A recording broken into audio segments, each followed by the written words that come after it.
Salut à tous, c'est Adrien, ravi de vous retrouver pour un nouvel épisode du podcast Dunk Hebdo, un podcast sous le signe de la succession, de la transmission de pouvoir. Enfin, est-ce que c'est vraiment le cas? C'est la question centrale qu'on va se poser aujourd'hui. Pour ce faire, tout d'abord devant celui qui navigue entre les péripéties de la vie, qui le pourchasse jusqu'en Corée du Sud, c'est Ben. Comment ça va, Ben? Ça va très bien, Adrien. Après des problèmes de plomberie, j'ai eu le droit à l'administration française. Tout va bien. Mais ça va très bien. Puis un peu, c'est vrai que c'est excitant comme sujet. On en a parlé un peu en off. On a hâte de démarrer. Et oui, et effectivement, nous sommes trois. Nous sommes aussi avec donc l'autre membre de l'équipe. J'adore parler de rap des années 90, début 2000 sur Twitter avec Ilias. C'est évidemment Amine. Comment tu vas, Amine? Ça va très bien, ça va très bien. Toujours, moi aussi dans des petits soucis administratifs, comme ça nous fait un point commun avec Ben. Mais sinon, à part ça, aussi, pareil, très excité de parler de ce sujet. Administration française à travers le monde. Donc c'est le thème de l'introduction. Et je le disais, on va parler aujourd'hui dans le podcast de cette fameuse prise de pouvoir d'une nouvelle génération qu'on entend évoquer ici et là depuis quelques temps. Est-ce que c'est vraiment pour cette année? Est-ce que cette question fait vraiment sens d'ailleurs? Avant de pouvoir répondre à tout ça, évidemment, le rappel. Et on vous remercie de nous écouter sur les applis de podcast, votre appli préférée. Vous pouvez nous retrouver également sur les réseaux sociaux, sur Twitter, on en parlait avec Amine, et également sur YouTube si vous voulez voir nos têtes pendant qu'on parle basket. Et maintenant que tout est dit, on va faire rapide pour l'introduction. C'est l'heure de marquer la pause traditionnelle et on se retrouve pour parler ancienne et nouvelle génération dans ce nouveau podcast de Dunk Hebdo. Alors, messieurs, je le disais, notre question centrale cette semaine, c'est celle de la passation de pouvoir, si on peut s'exprimer ainsi, entre les générations en NBA. Ça fait beaucoup de choses finalement à définir quand on y réfléchit. Donc avant de parler transition, je vous propose de commencer par parler d'une génération qu'on connaît bien, celle qui a dominé la dernière décennie, celle des LeBron, des KD, des Steph Curry. Et justement, on va commencer avec le MVP des Finals en titre, qui fait un gros début de saison individuel, mais dans une équipe des Warriors qui, on va dire pour être sympathique, se cherche. Alors, on va en parler. Amine, je vais te lancer dessus. Qu'est-ce que tu penses de ce début de saison des Warriors et où sont leurs soucis au démarrage? Alors les soucis, il y en a pas mal. Il y en a pas mal dans le sens où effectivement Steph Curry, lui, on peut pas lui reprocher grand-chose. Il est sur peut-être même plus que sur la lancée de la saison dernière au niveau de si on regarde ses pourcentages, ce qu'il est en train de faire en ce moment, c'est assez extraordinaire. Mais on sent une équipe qui est vraiment comme tu l'as dit, pour être gentil, mais le terme est intéressant, elle se cherche cette équipe. On a commencé avec une rotation qui n'est plus du tout la même alors qu'on a à peine une quinzaine de matchs. Et on peut se poser la question de pourquoi ils sont à ce niveau actuellement. Déjà parce que leur grande force l'année dernière c'était la défense et que la défense ça va pas du tout cette année. Ils sont 25e au defensive rating et pour une équipe qui était vraiment l'une des meilleures défenses la saison dernière, il y a un gros problème. D'où ça peut venir déjà. Il y a forcément quelque chose auquel on peut penser, c'est le relâchement du champion. Donc on voit notamment Jordan Poole qui se prend peut-être pour ce qu'il n'est pas, bien que ce soit un joueur très très fort et que son niveau, disons que c'est pas le pire aujourd'hui aux Warriors. Ses choix par contre c'est autre chose, c'est un peu plus problématique. Ou un Draymond qui est pas encore au niveau auquel on peut l'attendre. Néanmoins avec l'âge et tout, on peut se poser la question est-ce qu'il pourra retrouver ce niveau? Mais il y a d'autres choses qui sont peut-être un peu plus graves. Le niveau de Klay Thompson est vraiment, pour moi, l'une des plus grosses questions, sachant qu'il a commencé doucement la saison avec des minutes limitées, mais là, maintenant, si on regarde son total de minutes par match, on est à plus de 30 minutes par match, et on a un Klay Thompson qui est négatif par ses choix en attaque, mais aussi par sa défense. On sent que la blessure n'est pas du tout résolue et que ça va être difficile de revenir après cette blessure. Et dans le 5 majeur, en tout cas, c'est l'un des gros problèmes. Maintenant, il y a l'autre chose, c'est le marché de cet été du côté des Warriors qui a été salué par certains. Nous, on était un peu plus dubitatifs et je pense que pour l'instant, en tout cas, ce début de saison nous donne raison. C'est-à-dire que il y a eu des joueurs qui n'ont pas été remplacés ou mal remplacés.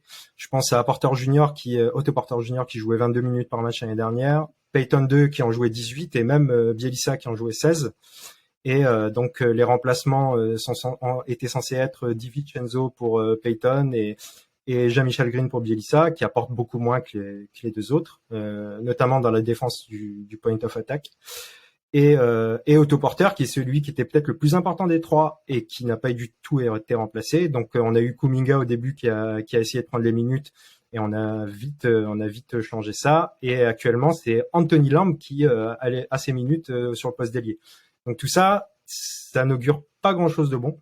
J'aimerais juste souligner qu'ils sont aussi 5e au turnover percentage, donc encore un gros problème.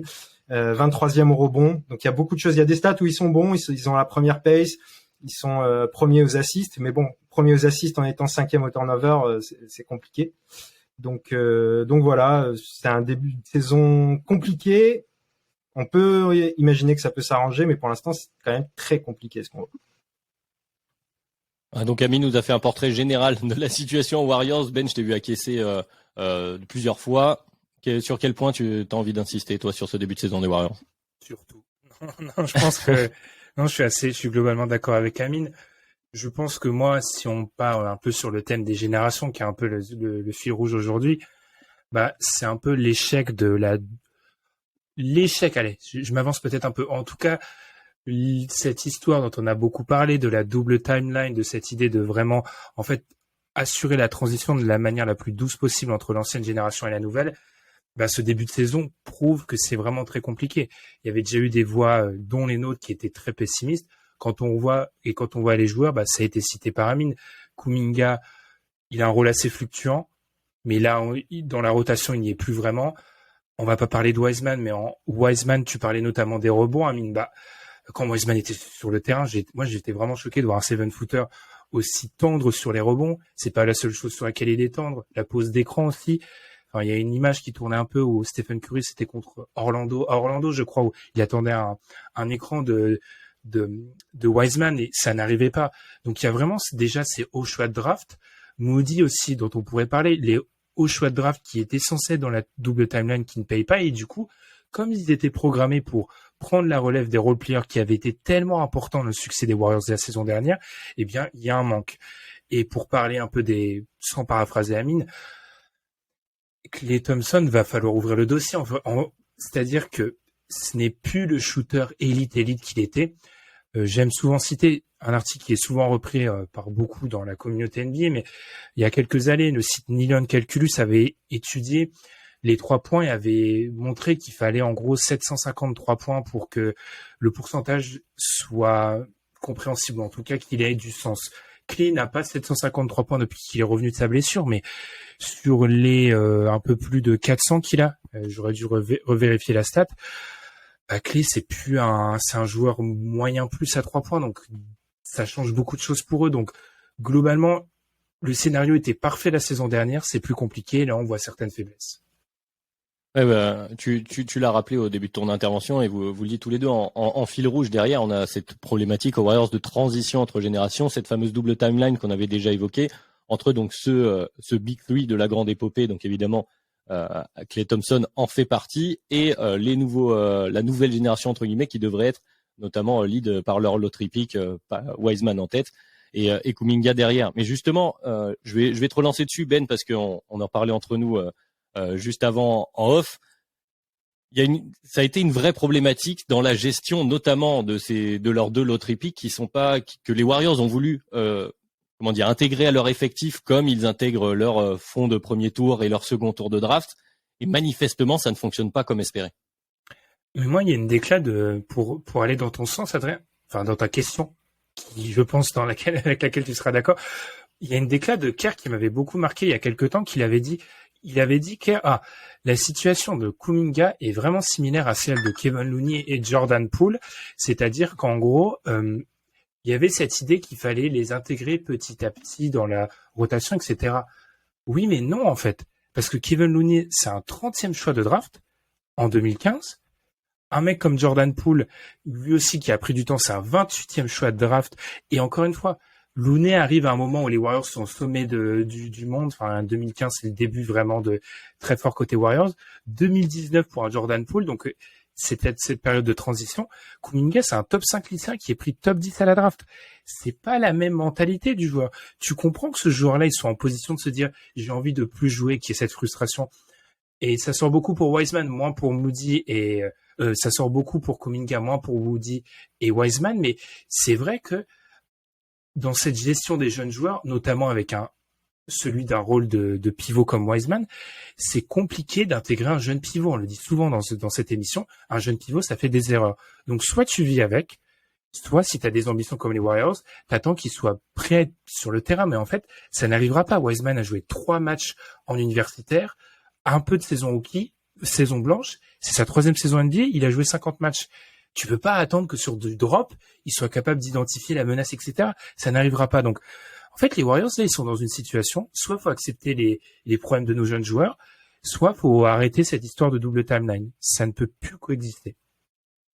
Pour conclure sur ces Warriors, Amine, je te redonne la parole une fois s'il y a des choses sur lesquelles tu veux revenir, notamment cette attente de production de leur Loto Replay. Est-ce qu'on peut vraiment attendre qu'ils produisent à la hauteur, entre guillemets, de leur haut choix de draft, alors qu'ils ont une intégration plus proche de celle de joueurs qui mettent plus de temps de fin de premier tour, on va appeler ça comme ça. Ouais, en fait, peut-être que le problème en fait de leur haut choix de draft, c'est que le plan au début, on l'a bien vu dès le début, ils ont voulu leur donner des minutes à tous les 3 et à les responsabiliser tous les 3. D'où peut-être aussi l'idée qu'ils n'ont pas fait le marché cet été qu'ils auraient dû faire. C'est-à-dire, c'est aussi là que ça les embête. C'est-à-dire que on sait tous que Kuminga, que Moody, ils ont du potentiel. Wiseman, on en est moins sûr, mais on se dit que tout de même, si on travaille bien avec lui, ça peut le faire. Mais si, comme l'a dit Ben, tout simplement, s'ils n'ont pas des minutes aujourd'hui, qui seront pas bonnes, forcément, il y en aura beaucoup des minutes pas bonnes, bah ils progresseront pas en fait. Et Wiseman, c'est vraiment intéressant parce que, comme l'a dit Ben, il est dans sa 3e année, donc très vite doit se poser la question du contrat qu'il faut donner ou pas donner. Et je vois pas comment les Warriors actuellement donnent un contrat à Wiseman qui, malgré le fait qu'il n'ait pas montré, ça reste un 2e choix de draft. On sait comment ça marche maintenant. Il demandera une somme qui sera, il demandera pas le minimum, James Wiseman. Ça c'est sûr et certain. Du coup, oui, ils sont dans une situation qui est pas la pire parce que d'un autre côté, ils peuvent. En fait, le problème des Warriors, c'est que ils se doivent, surtout en payant autant de salaires, en payant autant de taxes, d'être contender. S'ils ne devaient pas être absolument contender, c'est pas une situation si désagréable que ça. Surtout qu'ils ont un bon management, un bon coach, des bons leaders, mine de rien, et qu'ils pourraient travailler tranquillement. Le problème, c'est que là, ils sont en 7-9, je crois. Ils sont en 7-9, ça passe pas pour Golden State. C'est pas possible, en fait. Alors, peut-être qu'on y reviendra plus dans les détails au fur et à mesure de la saison de cette problématique Warriors, mais on a beaucoup de sujets à aborder, justement sur les vieilles gloires entre guillemets. On commence déjà à trop les vieillir, cette génération qui dominait, alors qu'en plus ils sortent d'un titre du côté des Warriors et de Steph Curry. Donc on a la problématique de transition de génération, on va dire ça comme ça, du côté des Warriors. Pour les anciennes gloires que j'ai citées en intro, qui sont LeBron et KD, on a peut-être une autre problématique qui est plutôt celle du, tu le disais Amine, qui est aussi un petit peu du côté Warriors, mais du all-in sur le potentiel, sur le statut de ces joueurs-là. Donc je pense qu'on va faire ça rapidement sur ces deux équipes, parce qu'on en a déjà beaucoup parlé en début de saison. Mais donc Ben, je te lance Nets, Lakers. Est-ce qu'on peut toujours attendre de LeBron, de KD à 35 ans et plus une production de niveau grotesque en fait? C'est ça le terme pour ces deux joueurs. Non. réponse rapide, non. On le voit, LeBron, les blessures, lui qui était auparavant l'homme indestructible, les blessures commencent à s'accumuler. Puis globalement, on y reviendra peut-être un peu plus tard. Moi, c'est aussi la construction et je trouve la manière de construire ces équipes qui est un peu datée en fait. Leur logiciel est plus, le logiciel n'a pas été mis à jour. C'est-à-dire que LeBron, dans son approche qui est très année 2010, je trouve, de Big Three. Alors, les Big Three ont toujours existé. J'avais fait un thread sur Twitter un jour. C'est la conception qu'ils ont du Big Three. C'est-à-dire, on met 3 stars qui prennent 90% du cap et le reste, on va découvrir des mecs minimum, etc. Ça ne marche pas et c'est illustré de manière assez extrême avec ces Lakers. On se posait la question un jour, on avait le débat sur un groupe WhatsApp, j'avais demandé à Tom aussi en off la semaine dernière. Enfin, si tu retires les 3 meilleurs joueurs de chaque équipe, c'est le pire effectif NBA en fait en termes de role player pur, celui des Lakers. Il y a pas de il y a certaines bonnes surprises, mais globalement c'est pas une bonne séquence de Wayne Gabriel qui va changer mon appréciation de ces role players. Côté Nets, je sais que t'en parlais, Amine, je vais te laisser enchaîner là-dessus, Amine, mais c'est moins dramatique. Ils sont pas loin, en fait. Tu vois qu'il y a certaines pièces intéressantes. Après, moi, je maintiens de ce que je vois des Nets que Nick Claxton avait en tant que pivot titulaire avec des responsabilités. Je maintiens. Je trouve que c'est pas suffisant encore sur beaucoup d'aspects. Il est pas prêt, ouais. Pour dire plus simplement, il est pas prêt. Donc, pour moi, c'est un peu l'échec de ces constructions à se dire, bon, bah, des constructions très top heavy. Bon, bah, on a les 2-3 meilleurs joueurs et après, on se débrouille. Bah, ça marche plus quand t'as plus le niveau de domination nécessaire. Ouais, mais justement, Amine, je vais te relancer rapidement, notamment sur les Nets, et puis ça nous permet d'évoquer la déclat de KD qui est sorti un peu cette semaine, qui dit, en substance, justement, sans trop vouloir le paraphraser, mais que il reproche au grand public d'attendre de ces Nets de gagner, alors qu'il y a lui et des role-players peut-être pas de top niveau, et qu'on attend encore de lui, voilà, de KD, d'amener, de faire d'une équipe un contender par sa simple présence, quoi, finalement.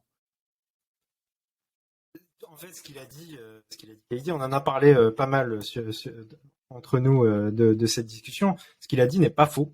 Par contre, c'était compliqué de le dire comme ça, à mon avis.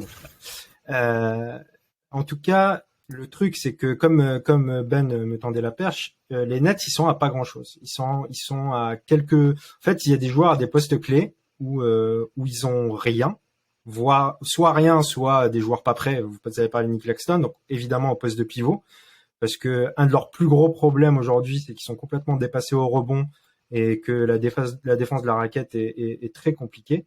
Et aussi, il y a pas de guard play, mais il y a plus de meneur en fait dans cette équipe, avec Kyrie qui est sur le côté et Ben Simmons qu'on a déjà. Bon, est-ce que Ben Simmons est un meneur? Déjà, c'est une question, mais Ben Simmons, il était censé cette saison, on attendait beaucoup de lui pour qu'il apporte et de la défense et du playmaking. Finalement, pour l'instant, c'est un peu compliqué des deux côtés. Et du coup, aujourd'hui, on a l'impression que c'est un peu 3&D plus KD, donc KD a pas tort dans ce qu'il dit. Et je pense qu'avec ils ont pas besoin justement de James Harden qu'ils avaient. Ils ont besoin d'un Conley par exemple s'ils arrivent à aller le chercher ou un truc comme ça et en guard play, et KD sera beaucoup plus libéré et ça pourrait, en tout cas, c'est une équipe que je vois pouvoir jouer les playoffs s'il y a des petits ajustements qui se font intelligemment. Les Lakers, c'est plus compliqué, comme l'a dit Ben. C'est une équipe qui est toujours mal construite et qui, en plus, j'ai l'impression, n'est pas très bien coachée. Pas seulement mal construite, elle est pas très bien coachée en plus. Parce que quand on joue avec la troisième pace de la ligue avec LeBron James et avec Anthony Davis, ça me paraît déjà un peu problématique. Donc il y a plusieurs problématiques, on l'a vu, qui sont un peu différentes ici et là, mais voilà, ces équipes qu'on évoque en surface pour ce début de podcast, que c'est pas le point central, mais ça nous permet de voir. Voilà, c'est une première partie. On va être très scolaire comme ça. On va faire une dissertation aujourd'hui. Mais voilà, maintenant qu'on a évoqué en surface les problématiques des alors ancienne gloire, toujours le mot ancien qui est un peu galvaudé, mais je vais continuer comme ça tout au long du podcast, donc habituez-vous. Donc les problématiques de ces KD, LeBron, Curry dans un autre style, mais avec le Big Three des Warriors, mais en tout cas KD, LeBron qui étaient ces joueurs pendant pratiquement une décennie. Il suffisait de le mettre dans une équipe et automatiquement on la voyait contender, en tout cas pas loin d'aller au moins en finale de conférence. Et donc se pose la fameuse question du podcast de est-ce qu'on approche de la fin de cette génération? Alors pour approcher de la fin, il faut aussi marquer le début pour savoir de quoi on parle. Ben, je vais te relancer dessus. Cette génération, on la définit comment? Est-ce qu'on la définit par LeBron James finalement? Un peu. Ce serait facile. Mais après, d'un côté, LeBron arrive en 2003. Comment on sectionne ses parties de carrière? Globalement, alors, j'ai beaucoup cherché là-dessus. Ça diffère, mais on va dire que cette génération-là, elle a démarré. Alors, on peut choisir 2012, 2013, 2014. J'aurais tendance à choisir 2012. Je trouve que choisir le premier titre de LeBron. Si on part sur 2012-2013, il y a aussi l'avènement des Warriors à cette période. C'est là où ils commencent à goûter aux playoffs. Enfin, ça a plutôt de sens, et l'évolution dans le jeu aussi qui a amené. En tout cas, ce qui est intéressant avec cette période-là, c'est que beaucoup de gens disent que veulent mettre en avant, c'est la période des Big Three. Je suis pas d'accord, il y en a toujours eu dans l'histoire de l'NBA. C'est vraiment, moi, c'est une manière d'aborder la construction d'équipe, en fait. Que moi, je trouve très intéressant, où ces joueurs-là, systématiquement, j'ai déjà un peu dit, sont dans une approche vraiment top heavy en se disant, on va se débrouiller. LeBron est le meilleur exemple en cela. On va se débrouiller en ayant 3-4 joueurs d'un niveau supérieur et le reste, on va essayer de bricoler, en fait. Et quand ces joueurs-là sont à leur top niveau historiquement et qui sont des joueurs grotesques, pour reprendre tes termes, Adrien, ça suffit, en fait. Mais dans un basket qui change et qui est en train vraiment de changer en ce moment, ou notamment, par exemple, sur du basket de playoff, défensivement, c'est une ligue de liens faibles, ça change complètement, en fait. C'est-à-dire que t'as beau avoir 3 mecs élites, si le 4 et le 5 sont à la rue, c'est plus suffisant. Donc, en fait, pour moi, c'est vraiment c'est l'idée d'équipes vraiment très, très top heavy dans leur approche du basket. Et c'est un peu ça, cette génération-là, qui est marquée par les équipes de LeBron, les équipes de KD. Les Warriors font peut-être une exception, mais en tout cas, c'est cette génération-là dont, s'il fallait la définir, ce serait la génération, je sais pas, top heavy, peut-être. Avant de te laisser la parole, Amine, je vais relancer une question piège, Ben, mais du coup, qu'est-ce qui la différencie de la génération précédente, celle-ci? Parce que est-ce que la génération que je vais appeler Kobe pour schématiser était pas un peu aussi dans ce style-là? Parce qu'avec les Garnett, KG, Celtics aussi, avec voilà, toutes ces équipes-là. Alors, je la mettrais, je pense qu'il y a une différence sur 2 points. D'abord, dans le mouvement des joueurs, c'est-à-dire qu'en fait, ils bougent beaucoup plus et que du coup, en bougeant, ils détruisent indirectement, parce que sachant que c'est des joueurs qui obligent les franchises à allouer toutes leurs ressources dans la chasse du titre, quand eux, ils bougent, ils détruisent, comme je l'ai dit. Et la chose où je rendrais ça peut-être différemment, c'est qu'il y a vraiment une primauté de la free agency, en fait, je trouve, dans le logiciel de pensée. Enfin, dans cette période-là, on voit LeBron James goûter. Alors, si on exclut du coup son arrivée à Miami, il voit la free agency 2 fois. KD voit la free agency 2 fois. Kawhi la voit 1 fois et demie, parce que c'est une free agency quand il va à Toronto, presque.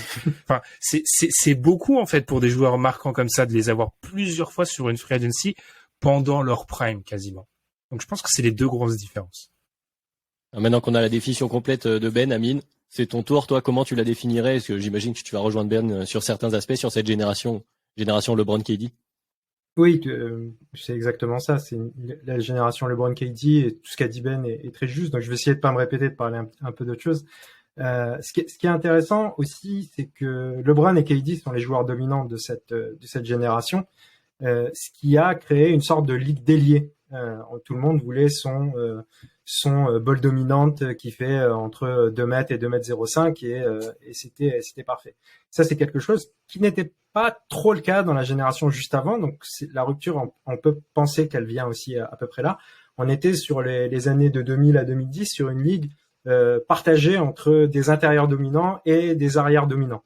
Entre Shaq et Duncan, Shaq qui est encore là, pas mal là dans les années 2000, Duncan, Kevin Garnett, et puis de l'autre côté, Kobe, Dwayne Wade, une ribambelle d'arrière. On cherchait son c'était l'époque où on a cherché son Michael Jordan, Iverson, etc.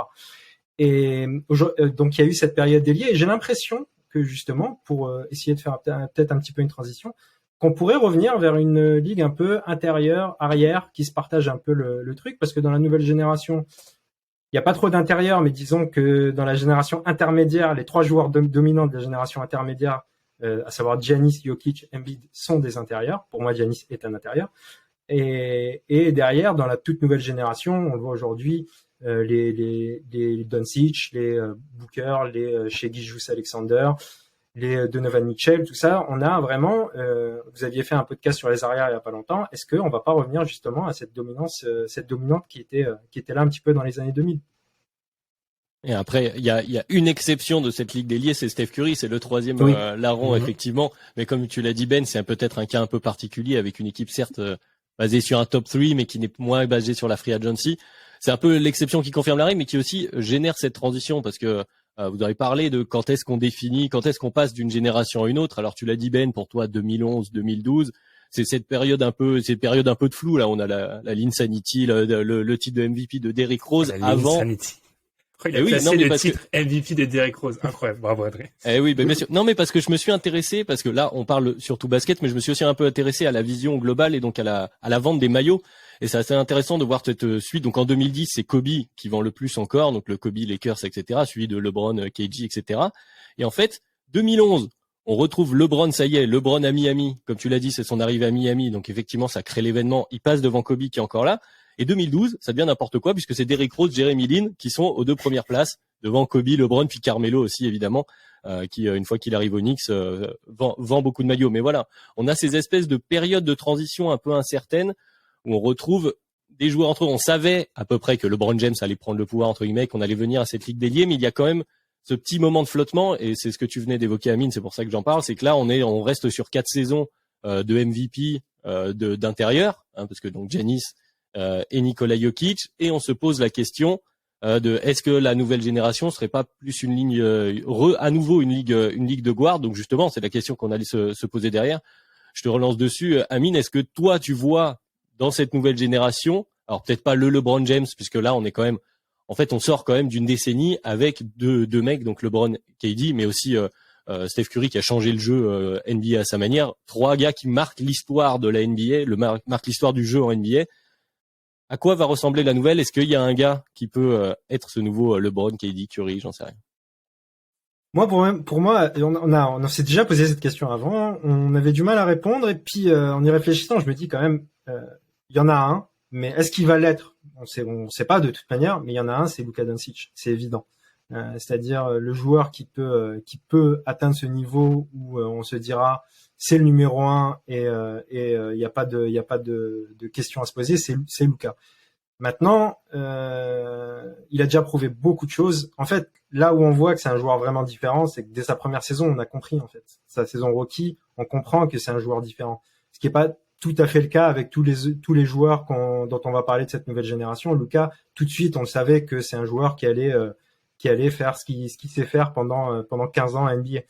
Maintenant, ça va dépendre pas mal de sa franchise et de lui ce qu'il va décider, parce que pour l'instant, le meilleur joueur avec qui Doncic a joué depuis 4 ans, c'est probablement Jalen Brunson, et qu'avec Jalen Brunson, il fait quand même finale de conf, donc c'est pas rien en fait. Et si on se rappelle des débuts de LeBron, on peut se dire qu'il y a vraiment un lien de filiation entre les deux, et que peut-être la ligue sera dominée par Luka Doncic et qui sera le porte-étendard de cette nouvelle génération. La parole est à l'équipe Giannis Antetokounmpo, qui peut-être ressemble en tout cas là sur ces dernières saisons le plus à un joueur où on se dit bon, peu importe où on le met, tout de suite l'équipe devient compétitive. Ben, défends-moi le meilleur joueur de l'NBA. Comment le défendre? Allez écouter le DH20 ou une certaine personne présente ici. J'ai enfin réussi à le placer. Ne l'a pas mis numéro 1. Je vais un peu contourner la question, mais je vais retomber là-dessus. Je suis d'accord pour dire que peut-être on va retomber sur une ligue d'arrière, mais pour moi, en fait, c'est la conséquence. Alors là, je fais des références très anciennes. J'avais écrit un article sur ça il y a peut-être 7 ans, peut-être maintenant. On a un gros problème avec les arrières, c'est que il y a eu une période de vache maigre totale au milieu des années 2010, en fait. Et pour moi, en fait, si les jeunes arrière porteur de balle arrive très rapidement à s'imposer, c'est parce que entre 2013 et 2017, il y a trop peu de bons joueurs, et surtout parce que 2017, il y a Mitchell Fox, cette fameuse draft qui devait révolutionner le poste de meneur, par exemple, draft très intéressante. Markel Fultz, ça n'a pas marché. Frank Ntilikina n'a pas eu l'impact que l'on espérait. Lonzo Ball aussi. Et finalement, c'est De'Aaron Fox, Dennis Smith non plus. Finalement, c'est De'Aaron Fox qui est le meilleur meneur des 3 potentiellement en 2022. Ça, fallait vraiment le parier au début. Mais quand on regarde 2013, 2014, 2015, 2016, si c'est le retour des intérieurs, c'est aussi l'échec total des arrières. Enfin, c'est qui le meilleur arrière drafté sur ces 4 dernières années? C'est D'Angelo Russell. Enfin, sans lui faire d'injure, c'est faible sur une période de 4 ans. Donc en fait, pour moi, ce qu'on voit actuellement, c'est surtout, à l'époque, quand j'avais écrit l'article, j'avais expliqué, c'est très marrant avec le recul, que du coup, tout était positionné pour que Kyrie soit le meilleur meneur NBA en début des années 2020, parce qu'il y avait personne dans sa génération. Les autres étaient plus vieux, et les jeunes étaient trop jeunes. Bon, ça a dérapé. Mais en fait, l'idée, c'est que je pense que les arrières actuellement NBA profitent de ça. Là où un Giannis, et c'est pour ça que Giannis, Embiid et Jokic profitent eux peut-être de l'absence de pivot dominant dans la génération d'avant. C'est pour ça que l'hypothèse Tatum, l'hypothèse Giannis comme porte-étendard, elles sont aussi plausibles parce que eux, ils ont affaire à une génération précédente qui est beaucoup plus forte que ce qui a été proposé à d'autres joueurs sur d'autres postes. Donc, je pense que Giannis peut être ce joueur-là, mais Tatum pourra l'être ou Doncic aussi. Oui, non, mais c'est ça qui est intéressant, c'est que là, voilà, tu viens de citer 3 noms. Alors bon, Doncic on va peut-être pas le qualifier de meneur, mais tout de même dans son rôle, celui d'un soleil, Tatum qui a un ailier, et après Giannis qui a un intérieur. Et peut-être que c'est ce que tu disais sur cette nouvelle génération, elle est peut-être un peu plus, ouverte sur les profils potentiellement dominants. Là où on avait, comme l'a très bien dit Amine, cette recherche de l'ailier dans la génération précédente, c'est-à-dire qu'il y a eu LeBron, KD, et tout le monde voulait son ailier. Il fallait soit de toute façon un fameux LeBron stopper, soit un ailier dominant pour créer autour. La génération d'avant, il fallait un guard ou un intérieur. Là, peut-être qu'on est aussi sur une ligue un peu plus ouverte, comme je le disais, où on ne se met pas de barrière, où on découvre, on sait maintenant qu'il y a plusieurs façons de gagner, même dans cette NBA moderne, qui est une NBA de lien faible, comme tu disais, Ben aussi, où il y a plusieurs recettes. Il n'y a pas de recette miracle. On a arrêté de penser à la recette miracle. Et puisqu'on sent la fin de l'ère de ces grands ailiers, il y a plus cet impératif, en fait, d'être très très fort à ce poste-là uniquement. Tu vas avoir plein de problématiques si tu dois faire un run de playoff. Tu vas te retrouver face à des pivots dominants, à des Embiid, Jokic, des Giannis, mais tu vas aussi te retrouver face à Luka, face à Donovan Mitchell, face à Curry, face à Lillard, que sais-je. C'est-à-dire que tu vas te retrouver avec des problématiques un peu partout. Et donc c'est ça qui devient intéressant dans cette nouvelle génération, et on va pouvoir commencer à citer des noms. C'est que chacun peut voir midi à sa porte. C'est-à-dire qu'à un moment donné, toutes les hypothèses commencent à s'entendre finalement. Ouais, par rapport à ce que tu dis, c'est aussi en fait l'avènement du positionless basketball finalement. Parce qu'en fait, effectivement, je vais me contredire moi-même. J'ai parlé peut-être d'un retour à intérieur ailier, mais en vérité, aujourd'hui, on cherche des rôles. À la draft, on va drafter tout en haut les gens qui sont capables de porter la balle et de pull-up et c'est ça les hauts choix de draft. Et après, un peu plus bas, on va chercher le défenseur capable de protéger son cercle. Et s'il a un petit shoot, c'est encore mieux aussi. Et etc. en fait. C'est-à-dire aujourd'hui c'est plus des rôles. Et d'ailleurs peu importe la taille, peu importe aujourd'hui c'est peut-être ça qui va être l'avènement aujourd'hui. Et finalement qui de mieux que Giannis Antetokounmpo pour représenter le positionless basketball. Ben, tu voulais intervenir, j'avais vu. Vas-y. Pour aller dans le sens d'Amine, par exemple, quand on parlait notamment des petits backcourts, quand on avait parlé de l'arrivée de Donovan Mitchell à Cleveland, enfin, tu voyais que historiquement, NBA, le backcourt, par exemple, Mitchell, Conley à Utah ou Mitchell Garland, où on avait beaucoup d'occurrences récemment de backcourts qui avaient jamais été aussi petits. Alors que ça paraît contre-intuitif parce qu'en fait, tu te dis, la NBA bascule vers les ailiers, mais pourtant on voit des backcourts plus petits. Et c'est là où tu vois qu'en fait, tout est une question de rôle. Là où certains connaissent mes vues, par exemple, je considère toujours que, par exemple, sur du basket de playoff, à un moment, la taille reste rédhibitoire, mais je rejoins Amine, on cherche des rôles, et du coup, c'est en cela où il y a un lien quand même avec, si on dit qu'il y a une évolution de génération, il y a un lien avec la génération d'avant quand même, parce que la génération pose les bases.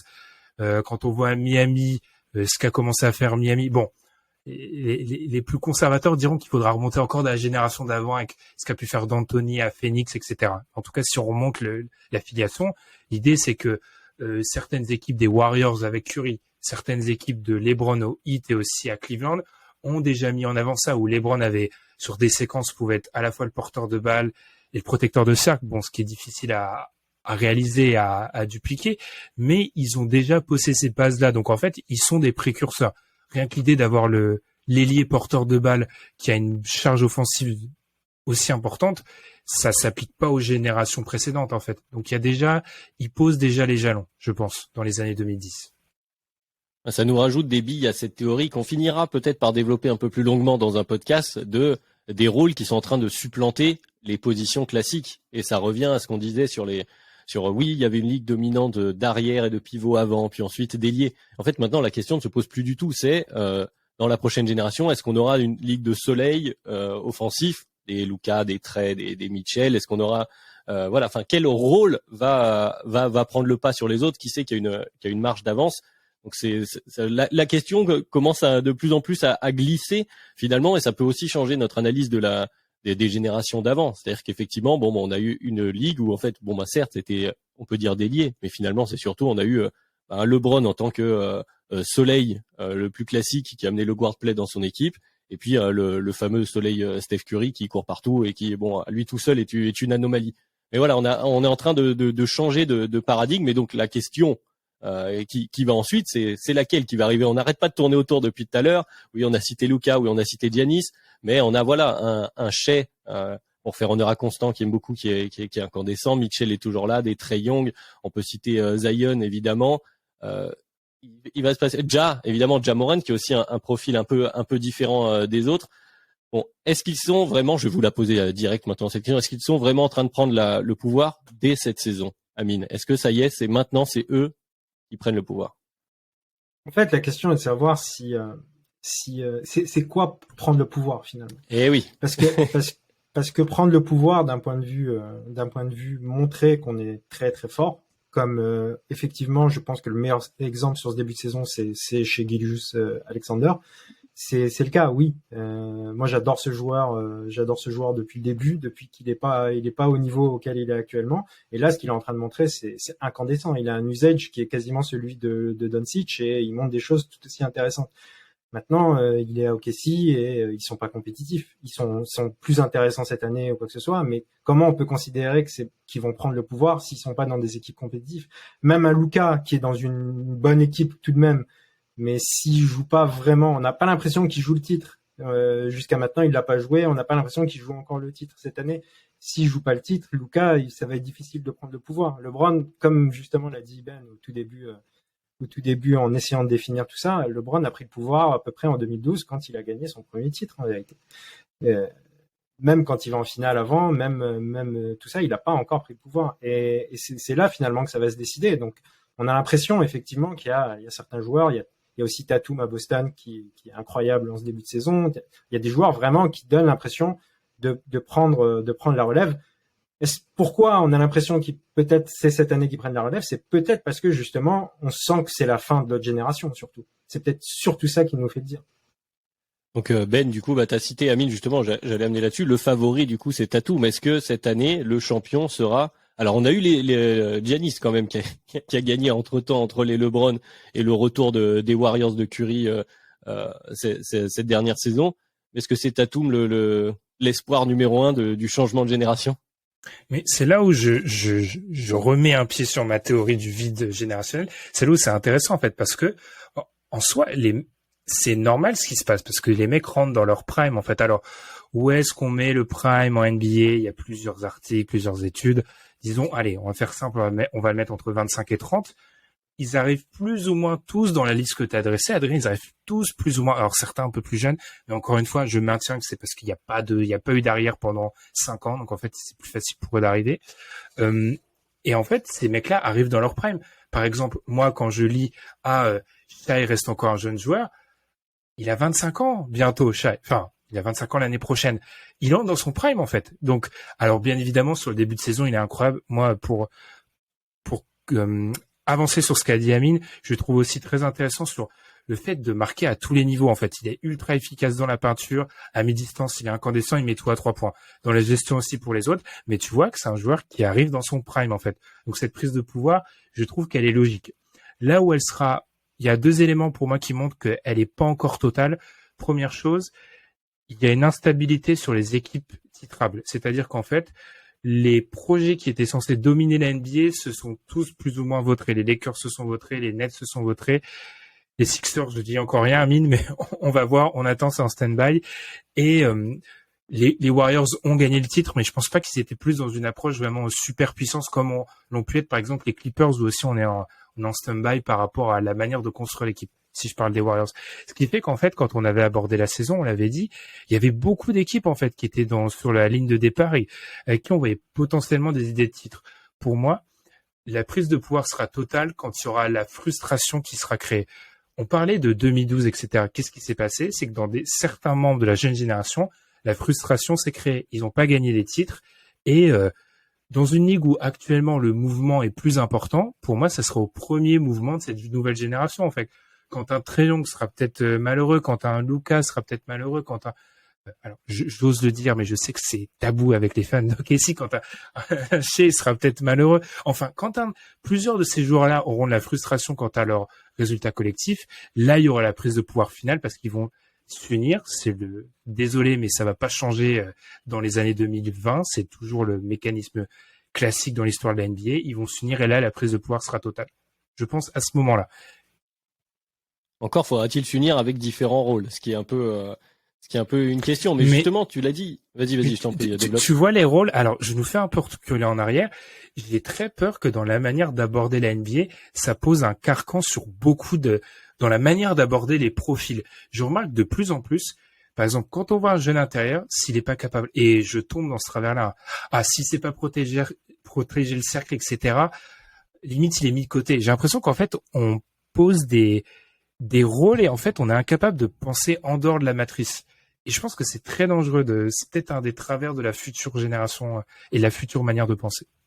Justement, parce que cette génération est beaucoup, et tu le disais, Amine, beaucoup de joueurs ball dominance qui ont un pull-up, qui ont un peu tous le même jeu, et on a moins développé justement peut-être de second couteau, enfin en tout cas des joueurs capables d'endosser des rôles comme ont pu prendre ceux de Wade et de Chris Bosh au moment du rassemblement à Miami, évidemment. Est-ce qu'on va pas avoir cette problématique justement? Là, on parle de changement de génération. On a eu les décennies précédentes des générations avec 1, 2, 3, mais joueurs très dominants qui gagnaient plusieurs titres pour reprendre ce paradigme-là. Là, avec cette tendance à beaucoup bouger, comme tu disais Ben, avec beaucoup d'équipes qui sont contenders finalement, une ligue plus compétitive en termes de niveau, j'en sais rien, mais en tout cas plus incertaine et en tout cas plus homogène. Est-ce qu'on va voir vraiment une génération, on va pouvoir se dire, ok, ça c'est une génération de domination par 3-4 gars, ou est-ce que ça risque pas d'être un peu plus fluide dans les années à venir? Moi, oui, je pense que on va sur quelque chose d'un peu plus fluide. On a rarement eu une ligue avec. Il y a toujours eu beaucoup de talents NBA, mais là, il y a vraiment des talents très éparpillés. On a l'exemple d'équipes qui sont tout en bas et qui ont vraiment des très bons joueurs en vérité. Ils en ont pas énormément, mais dans leur roster, il y a chaque équipe a un vrai franchise player. Si on retourne un peu plus loin dans le passé, c'était pas toujours le cas en vérité. Et du coup, oui, il y a la disparité des joueurs qui sont un peu partout dans la ligue, et il y a quelque chose qui est plus incertain au niveau du titre. Et du coup, on se pose la question de est-ce que cette génération quelle image elle va avoir en fait. Et c'est pour ça un petit peu que moi je mettais un peu le titre de Giannis de côté, dans le sens où c'est un peu la génération intermédiaire, et que en fait, oui, en fait ils peuvent devenir le porte-étendard, que ce soit lui, que ce soit Jokic, que ce soit peut-être Embiid, ils peuvent devenir le porte-étendard chacun de cette génération, peut-être un peu plus Giannis que les autres, mais il faut que les plus jeunes arrivent aussi tout en haut pour que Giannis soit le représentant d'une génération. Je sais pas si j'arrive à bien me faire comprendre de ce que je veux dire. Que les autres joueurs aussi deviennent dominantes, que Giannis reste la figure de proue, et que du coup on dit ok, c'est une génération qu'on va résumer à Giannis parce que ça a été le plus dominant au milieu de tout ça. Parce que c'est vrai qu'on le rappelle souvent, Giannis paraît entre guillemets plus vieux parce qu'il est plus ancien dans la ligue, mais Giannis et Embiid sont de 94. Ouais, voilà, c'est ça. Jokic est de 95, donc entre guillemets intermédiaire, mais Booker 96, Mitchell 96 aussi.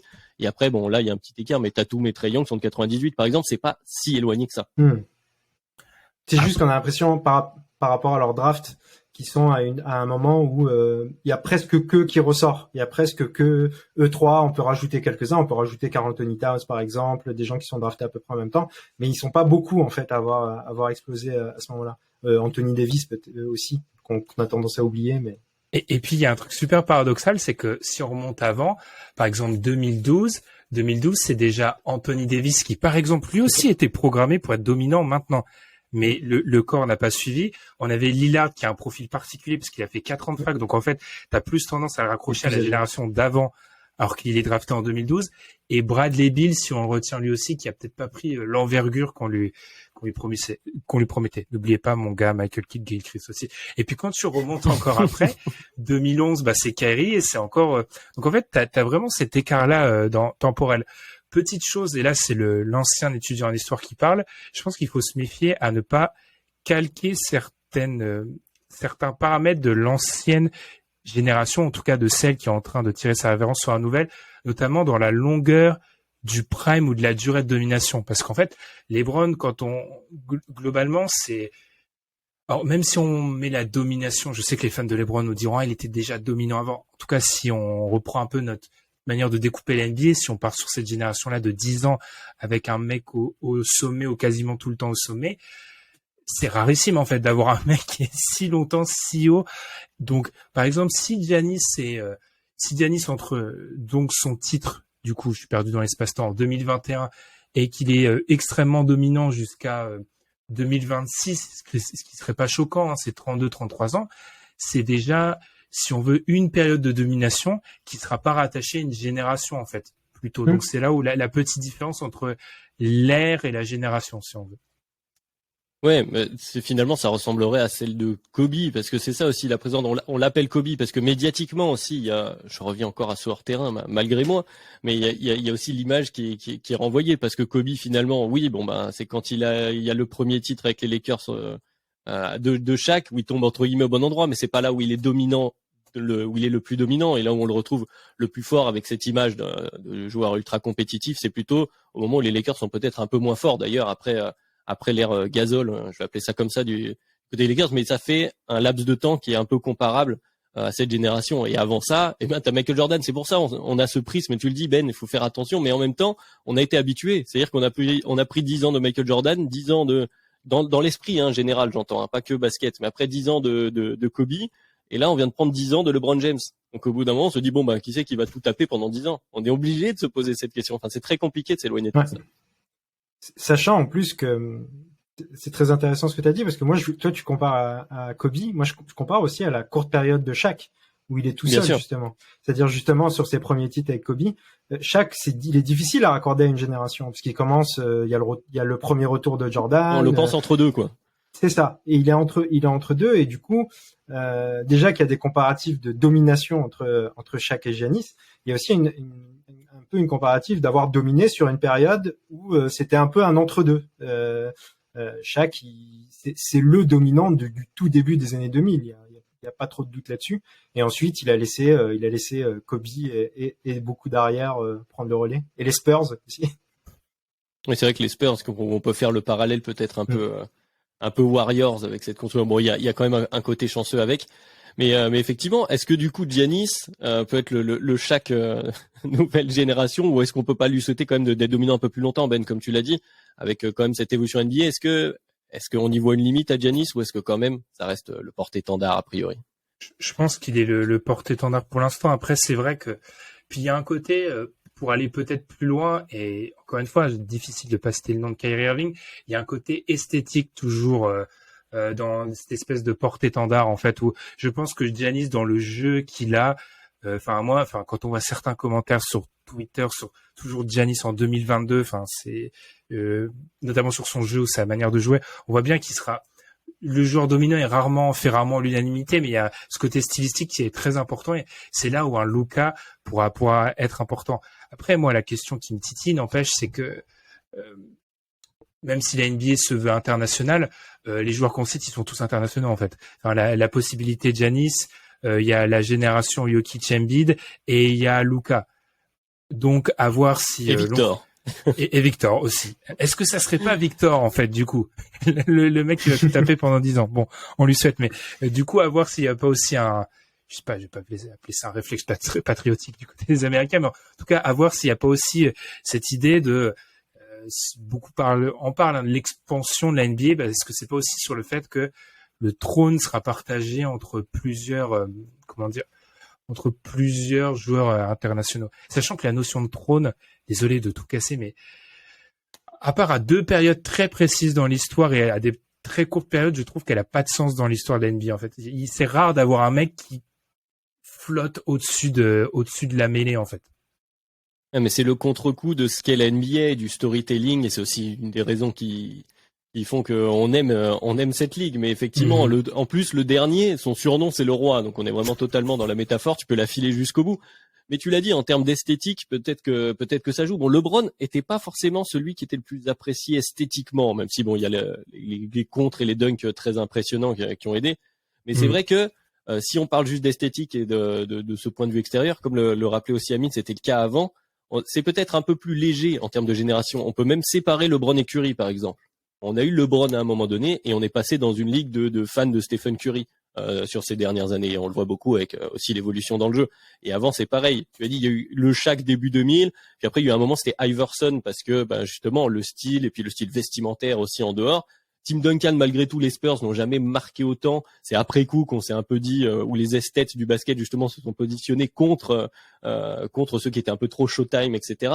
Mais voilà, peut-être que du coup, parler en génération fait moins sens finalement si on regarde un peu plus dans le détail, où c'est juste des styles à des moments et ça fluctue plus vite et c'est des périodes beaucoup plus courtes.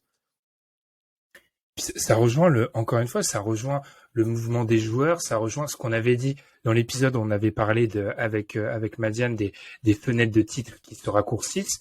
Enfin, maintenant qu'elles se raccourcissent, quand tu as 2 ans et que tu dois 2 voire 3, pour en gros paraphraser, mais allez l'écouter parce que c'est plus d'une heure où on explique que c'est ça de manière un peu plus compliquée. Comme tu es toujours obligé de renouveler, je pense qu'on va aussi, et c'est déjà un mouvement qui a commencé, je pense, dans la génération précédente, pour définir l'ère. C'est intéressant, tu vois, qu'on parle de génération et qu'on cite que des individus, là où on aurait fait un podcast il y a 30 ans, on aurait fait une émission de radio, on aurait parlé d'équipe, en fait. Et c'est aussi, je pense, la continuation je sais pas si c'est une individualisation, mais en tout cas, on va parler des personnes. Par exemple, tu vois, on parle de LeBron, alors qu'on aurait pu parler du Heat, des Cavs et des Lakers, en fait. Et je pense que ce mouvement-là va pas s'arrêter, en fait. Beaucoup estiment que la fin de cette génération-là, la fin de LeBron, KD, un peu Kawhi, c'est aussi la fin du mouvement incessant d'équipe. Moi, je n'y crois pas. Je crois que ça va continuer et qu'en fait, les mecs qui sont en train de prendre le pouvoir sont trop tôt dans leur processus pour encore être dans ce genre de réflexion, et qu'encore une fois, l'absence de génération au milieu fait que, sachant qu'en plus, ceux du milieu, ce sont des internationaux qui sont tombés dans des situations intéressantes. Il y en a aucun qui a un haut choix de draft. Le seul qui a un haut choix de draft, Embiid, a connu un début de carrière difficile. Donc, c'est des mecs qui ont été patients avec le destin. En fait, tout fait en sorte qu'il y ait pas de mouvement, en fait. Donc, je pense que le mouvement s'arrêtera pas. Je sais pas si c'est très clair ce que je suis en train de dire, mais ça va un peu vite dans ma tête. Disons que le terme de dynastie, Amine, je vais t'amener, t'as beaucoup acquiescé, je pense que t'as aussi des choses à dire là-dessus, c'est que le terme de dynastie maintenant représente plus des joueurs que des équipes, là où en plus justement t'es même pas obligé de remonter à il y a 30 ans, mais il y a pas si longtemps, voilà, on parlait des Lakers, des Celtics, des Bulls, des Knicks, qui vous voulez. Là maintenant effectivement c'est des sujets qui sont en tâche de fond presque, c'est vraiment les individus avant tout, quoi.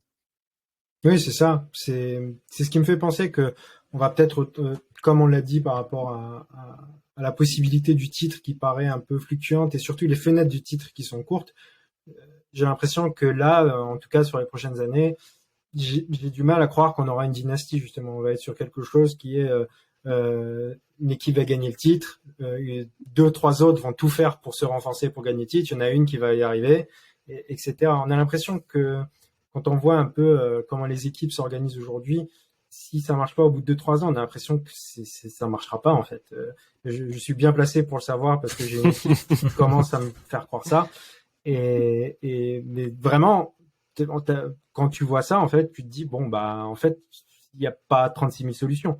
Là, on va juste rester compétitif et parce que c'est difficile de ne pas l'être en fait avec l'équipe qu'on a, mais on n'ira pas beaucoup plus loin. C'est la peur qu'ont certaines équipes, et je pense que beaucoup n'hésiteront pas à tout casser, comme on l'a pu le remarquer. Le Jazz est le dernier exemple, mais ça se trouve, on fait un épisode sur la nouvelle génération en parlant de Giannis, de Luka, tout ça, mais ça se trouve, vu ce qui se passe en ce moment, le Jazz sera champion à la fin de l'année et on parlera de Lauri Markkanen le GOAT. Avec grand plaisir, et effectivement. Mais est-ce qu'on se retrouve pas, et excusez-moi l'expression franco-française, le cul entre deux chaises, justement, avec cette idée où voilà, comme tu disais, c'est assez fluctuant, les fenêtres de titre, c'est compliqué. Et Ben, toi, tu évoquais le fait que on risque d'arriver à un moment de frustration, justement, sur la plupart des joueurs de cette génération-là qui voudraient, éventuellement, comme l'histoire l'a montré, se rassembler et revenir ensemble. Est-ce qu'il n'existe pas un monde où, je sais pas, Luka et Zion décident de jouer ensemble et puis finalement, on la retrouve, cette mini-dynastie? Ce qui est pas totalement impossible si ces deux joueurs-là jouent ensemble. Après, effectivement, on peut avoir deux anomalies qui décident de se mettre ensemble. Après, je trouve que il faut déjà, par exemple, si on remonte à cette fameuse génération d'avant, finalement, si on parle de dynastie, dans cette génération-là, il y en a deux. C'est les LeBron, déjà, c'est un marqueur qu'on parle d'un joueur et pas d'une équipe. Et deuxième, c'est les Warriors. On va pas s'attirer les bonnes grâces des fans des Warriors, mais il s'agit quand même de rappeler l'histoire que la dynastie des Warriors se renforce grâce à l'arrivée de Kevin Durant, qui, quand même, si on reprend le contexte, s'effectue dans un espèce d'enchaînement d'événements complètement improbables. En fait, explosion du cap, Kevin Durant qui se retrouve free agent, genre le numéro 2 NBA free agent. Ils ont de l'espace parce qu'ils ont encore des contrats abordables de joueurs qu'ils avaient signé avant. Enfin bref, l'événement totalement improbable. Ce qui fait qu'en fait, de base, même si toutes les dynasties partent sur des coups de dés, celle-ci en fait part d'un événement en termes de CBA, cap et fenêtre d'ouverture totalement improbable. Donc je pense déjà, et ça s'est vu sur la fin de la période qu'on a actuellement, il y a de plus en plus de renouvellement. Donc même si tu vois par exemple il y a un projet XXL qui se crée, Adrien, bah, je me demande à quel point il sera viable sur 3-4 ans en fait. Les Nets n'ont pas été viables sur 3-4 ans. Ces Lakers-là n'ont pas été viables sur 3-4 ans. Les Clippers attendent toujours de faire une finale NBA. Donc si on a en plus pas une tête de gondole au-dessus de la mêlée, bah, j'ai tendance à penser qu'on ira vers une NBA où ça sera toujours en perpétuel mouvement. Non, mais tu poses de vraies questions là. Du coup, ça me laisse un peu quoi, effectivement, de savoir si ça peut arriver. Mais après, les équipes que tu viens de citer qui ont eu du mal justement à confirmer, c'est parce qu'ils sont tombés sur un mur. Est-ce que une équipe de rassemblement de cette nouvelle génération qui marcherait entre guillemets voudrait pas aller chercher, parce qu'on sait aussi que il y a toujours cette volonté de marquer l'histoire en NBA, et c'est pas KD qui nous dira le contraire, le fait de faire un repeat, ça peut changer des choses. Donc tu peux aussi parfois peut-être prendre sur toi. Donc je pense que pour conclure, on peut se poser la question, je vais vous la poser chacun, c'est un peu la question piège de toute façon, mais est-ce que vraiment là on est à l'aube de l'avènement de cette génération? Parce que bon, quand on est alors désolé Amine, je vais t'inclure là-dedans, quand on est un peu vieux, c'est vrai qu'on est souvent réticent à l'idée de dire que ça y est, la nouvelle génération prend le pouvoir, et on le voit très bien sur le fait d'ailleurs dans notre DH20 qu'on est conservateur globalement. Enfin moi je m'inclus en premier, très conservateur sur la place de LeBron James par exemple dans la hiérarchie de la NBA. Donc allez, question du coup comme ça Amine, je te laisse quelques minutes. Du coup toi Ben, est-ce que tu vois ça y est là cette année c'est bon, est-ce que en gros fin d'année prochaine, prochain DH20, est-ce que ça y est, LeBron, KD vont prendre des tartes dans le DH20? Je nous connais, je pense qu'on leur donnera un énième bonus en se disant oui, mais les situations collectives sont un peu compliquées. Donc, je pense que en fait, ça se fait naturellement. Par exemple, en fait, si on regarde bien LeBron depuis, si on regarde dans notre DH20, si vous nous découvrez, allez écouter le DH20, même s'il y en a qui n'aiment pas le DH20. Je sais, on a lu vos réponses au questionnaire. On sait qu'il y a certains de nos auditeurs n'aiment pas le DH20. LeBron était numéro 1 après sa bulle, descend en fait inlassablement. Donc en fait, je pense que le mouvement se fait assez naturellement au niveau de la hiérarchie. Et globalement, les jeunes stars, on commence à les voir arriver. Et je pense que cette année risque d'être une mini bascule parce que les équipes de ces jeunes stars vont arriver forcément. Parce que là, en fait, on l'a dit, les Nets c'est compliqué, les Lakers c'est compliqué, donc forcément, les équipes de ces jeunes stars vont réussir à faire des percées en playoff, donc on leur donnera plus de crédit. Donc, je pense que ça va se faire. Après, j'y ai réfléchi un peu, mais si Giannis n'est pas, je lâcherai pas le morceau. Si Giannis, un petit moment n'est plus trop chaud du côté de Milwaukee, la prophétie énoncée par Elias et moi-même il y a quelques années, il va à Dallas et là tu l'auras ta dynastie, Adrien. Mais autrement, ouais. je pense que le mouvement se fait, les équipes dominantes vont arriver et le mouvement, la hiérarchie, elle est en train de se créer. Je pense qu'Amine, tu seras globalement d'accord avec ce que vient de dire Ben. Donc du coup, je vais te renverser la situation qu'il vient de mettre. Je vais faire l'inverse. Si c'est Giannis qui regagne une nouvelle fois, est-ce qu'on va pas encore avoir besoin, ce qu'on évoquait tout à l'heure, ce que tu disais, qu'il y ait quelqu'un d'autre qui prenne la place de Giannis avant de pouvoir, ça y est, dire ok, on a une nouvelle génération, ou est-ce parce que sinon on risque de rester à ok, il y a Giannis qui est en train de massacrer la transition entre guillemets. Ouais, il y a un peu de ça. Je pense qu'il y a un peu de ça, mais néanmoins, on commence à avoir. En fait, tout dépend de le storytelling qui se crée autour de ce qui se passe. C'est-à-dire que là, si Giannis regagne un titre à la fin de la saison et que il s'est rien passé du côté de Celtics, de Tatum, des Mavs, de Doncic, que c'est pas incroyable, ou même de Jokic avec les Nuggets, ça fait partie du truc. Moi, par exemple, j'adorerais un petit peu une petite finale Denver Milwaukee pour voir peut-être les deux derniers MVP clair en titre face à face, ça serait pas mal. Ça ajouterait quelque chose un petit peu à ce côté prise de pouvoir de nouvelle génération.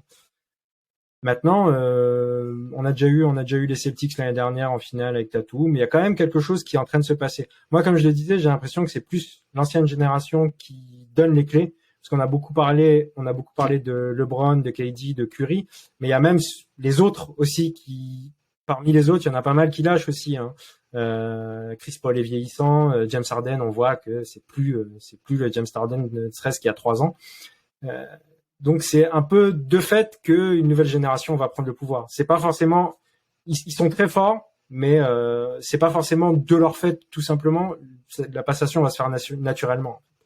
Ouais, ce que tu disais, l'affiche de la finale risque d'être impactante, parce qu'à part le Phoenix Milwaukee, du coup il y a 2 ans, sinon pour l'instant on a toujours eu soit Steph, soit LeBron, soit précédemment les Spurs qui étaient grosso modo en finale à chaque fois. Donc effectivement, ça risque d'être le marqueur. Est-ce qu'on aura une grande finale accrochée de nouvelle génération qui nous permettra de dire que ça y est, on passe dans une nouvelle ère, même si j'ai l'impression au final, pour conclure ce podcast, qu'on a plus, je sais pas si on a vraiment répondu à cette question de qu'est-ce qu'une génération, une ère.